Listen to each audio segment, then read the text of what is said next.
tetelo am full stel nzatswera vao zay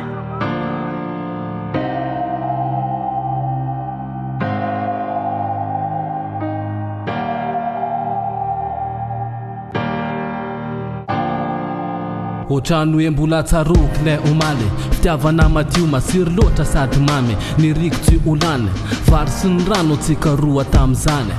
mbola tsaroky tsara misy le tsika roa niarany rose fenao le tsaratsara pose fa ny foky no meko fa zaho atsisy rose overdose petinao iamoty atrandra sendra dozidose tadidinao ve le nofinofitsika roa le iary petraka le iary teraka le iaran'olo tareperatra tena tsaroko enao nenialatrano tsokosoko tsy fadisoko fa no fitiavatsika tsara loko tsara toko tena vokatry ny foko zaho aloha tsy nanadino fetiny tanako vimbino fihino fa netsika kaizy volamena fa alimo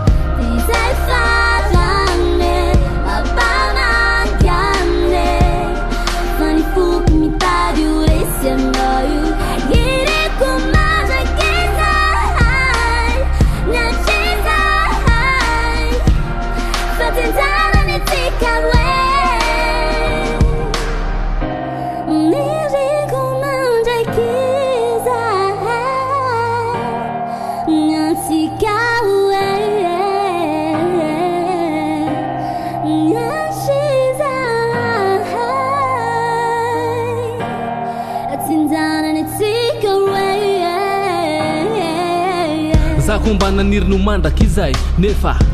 latra no nandatra ny latra to mizany na horatra ohatra ny tsinoko hoe tsika fitaratra ny lasa ny saraka de ny sapana ny lalana enao nianka ny fitezamo ny ankavanana tsofoko rano enao ahita ny adanana koaingane isperatra ny enao ny tanana de ahita tsaratsara nony atsika ianao afana foana fa tsy hety hangatsika ianao de fitiavana zatao kilalao fa ny atsika ary sfitiny de zao tsika miara-mikoka ny ngidiny de zao aleo za ametraka veloma atrafo azy nitsony fa zao za voadona de mampamange fa za iandry ny anjarako mino afa izy ndray nanohy ny tantarako